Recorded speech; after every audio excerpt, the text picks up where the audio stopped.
On today's show, we have our guest David Goa, and we're going to be talking about the Orthodox concept of obedience. Just what does it mean in the Orthodox concept? Does the word obedience mean to simply fulfill a job? Or is it to simply mean to go on autopilot? Or just let someone else or something else manage and run your life without personal thought or responsibility? How does the Orthodox Church, how does it understand the concept of obedience in the proper context? And is there limits to one's obedience to leaders?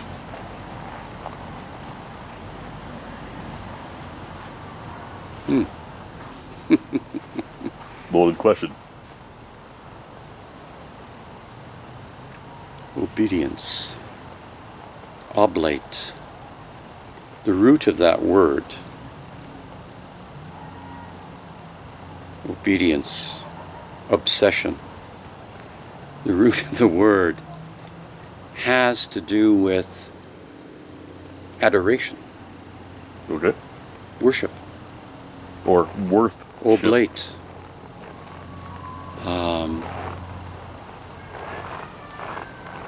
So there are several layers to this.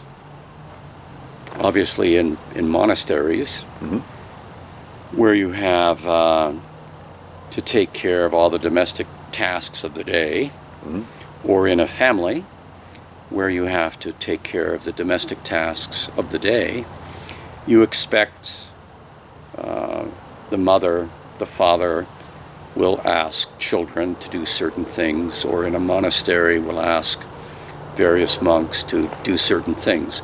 And this is often talked about as an obedience. It is my obedience to clean the toilets of the monastery. It is my obedience to prepare the sacristy. Things of that nature. So that is, that's kind of on the domestic level of simply bringing order to the environment and to life. Within Orthodox spiritual theology, there's the tradition that a person who has a confessor or a spiritual father or mother, somebody with whom they have an intimate relationship. In Orthodox theology of the spiritual life, there is also this teaching that a person that has a confessor, a person that has a spiritual father or mother, so there's another aspect of this question of obedience. In the teachings of the Orthodox Church, we know that it can be significant for a person to have a confessor, to have somebody they go and talk with regularly, to have what's often called a spiritual father or mother. This is a healthy forms of these relationships are ones in which a person develops a kind of spiritual friendship over a lengthy period of time. I recall the great father of Western monasticism, Benedict, who was a layman, never was ordained, but wrote the great rule of Saint Benedict back in the 6th century. And Benedict said, "He who apprentices himself to himself in the spiritual life apprentices himself to a fool." So what is he getting at? He's saying that it's important to understand the movements of your own mind and your own heart. It's important to understand, in the process of trying to understand your own passions, to have someone that you have confidence in and who you can speak freely with about what's going on, about the cacophony, about the things that come across your mind and that travel through your heart. because those are revelations about unhealed parts of your life. So to have a confessor, to have a spiritual father or mother, is considered a treasure. Mm-hmm. But it's also the case, of course, that there are lots of people that imagine their confessors or spiritual fathers or mothers who in fact just wish to infantilize people. Okay. They wish to make them spiritual subservients. This is a problem in the Orthodox Church. It's a serious problem. It exists with priests, it exists with monks, and it exists with some lay people, no doubt, as well. But that shouldn't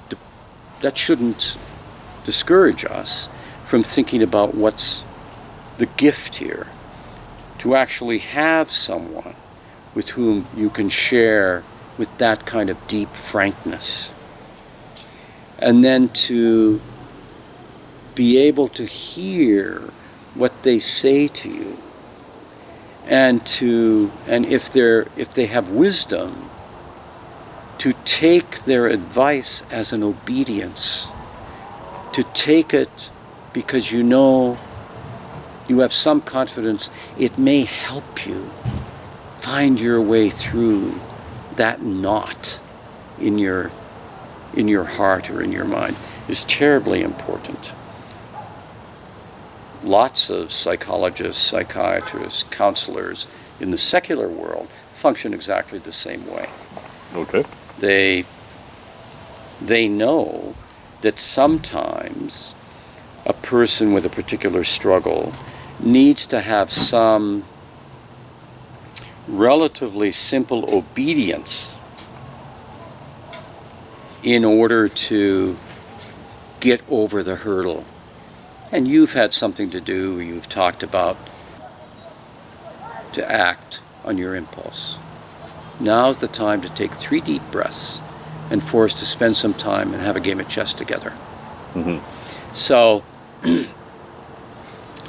healthy obedience of the spiritual sort is always and only obedience to the lover of the world. That it's obedience to God, that is, it's the exercise of your freedom to bring your passions into submission, mm-hmm. so that you can be free from whatever the spiritual addiction is. Well said. So obedience that is exercised by somebody in some position of authority to infantilize people or to make them subservient is, of course, a disease. And they need to be healed of that. Become a cult leader, Of course. or to make people dependent on you. Yeah.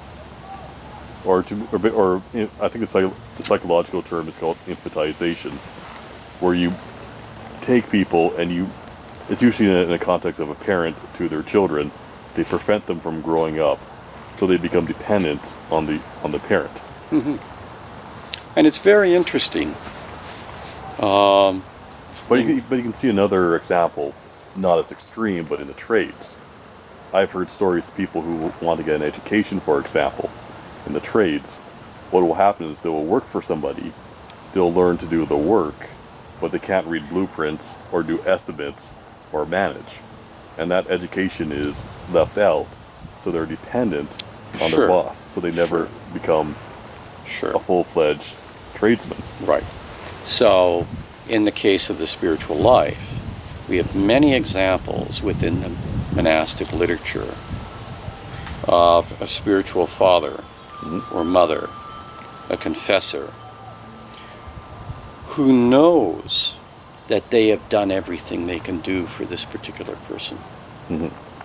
They come to a knowledge that person's spiritual journey and their participation in that has actually come to an end. Really? And that they need somebody else. Because the relationship's no longer healthy? Or they have this No, it's limit? not that it's no longer healthy. It's that it's done the work it can do, but this person needs somebody else to also take the next steps. Okay. So a healthy spiritual father or mother or confessor will have the capacity to recognize that. Mm-hmm. And will then say to the person, go and spend some time with Abba Isaac. Okay.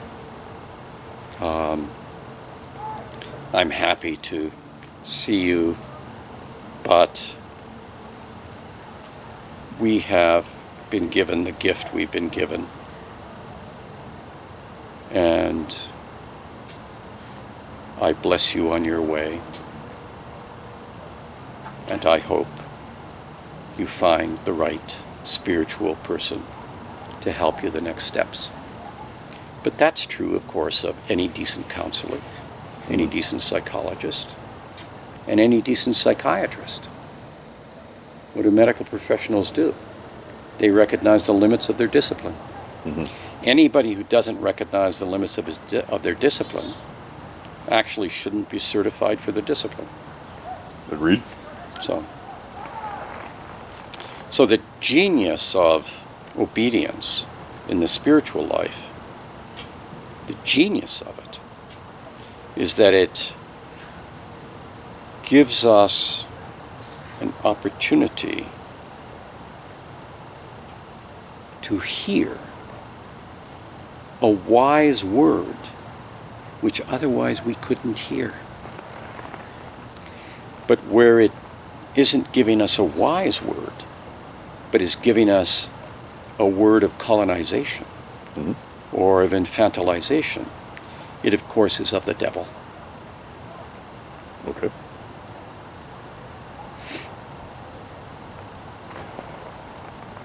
So there's clear grounds to leave a spiritual teacher if you feel that he is in error or in wrong or in heresy as well.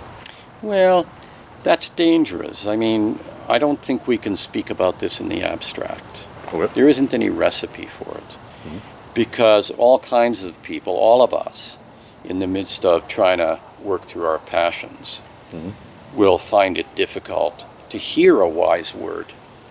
We would rather assume the person who's giving us that wise word is a heretic or is themselves in a problematic state. So there isn't any recipe for this. It does have something to do with the quality of the relationship. Okay. And certainly if you have a sense that the relationship is no longer life-giving, then you have to act on that. And when you act on it, you're going to learn something. You may discover that in fact that really was a life-giving word and you weren't prepared to hear it. But if you're not prepared to hear it, that's just the condition you're in. You're not ready for that. You're not ready for it. So you may leave, you may rush on to somebody else, but you'll run into the same brick wall later on. And there is a term in the Protestant world, something called church hoppers.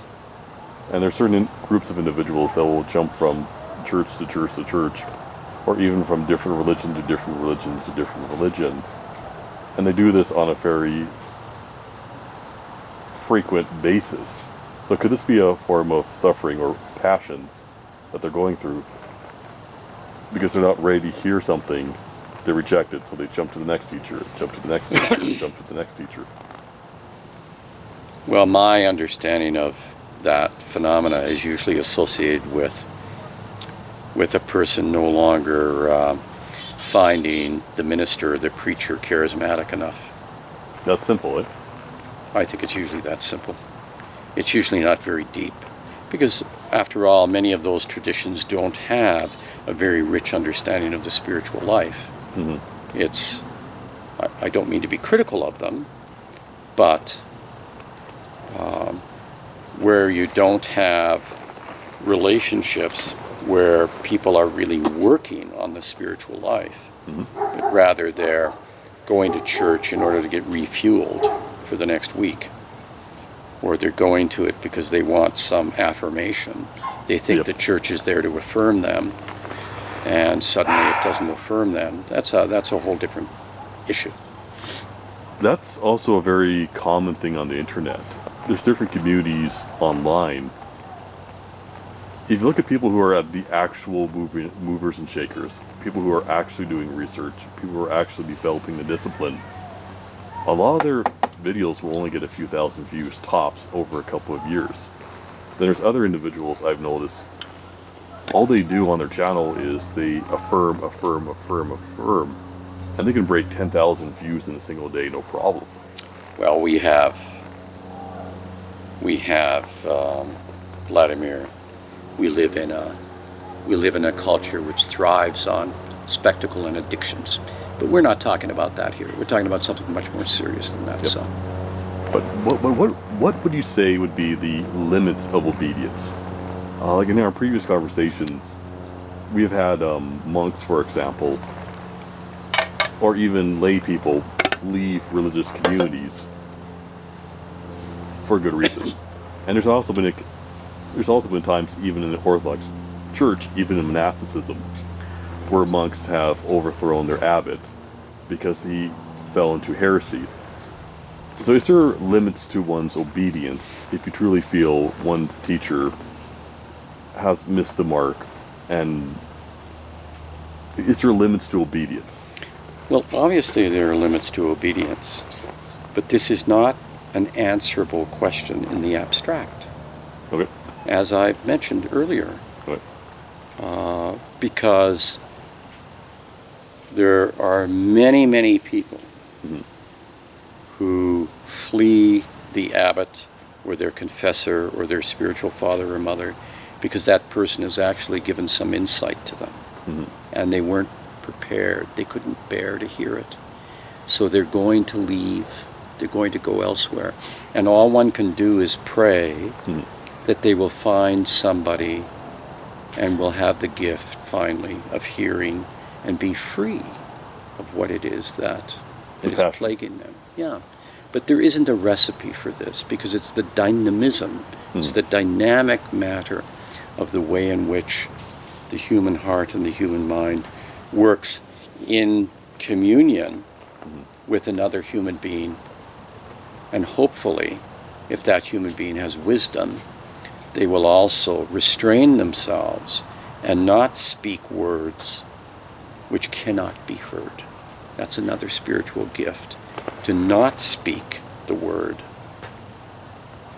that the person is not able to hear, but to speak the word that the person can hear and to move them slowly along that path.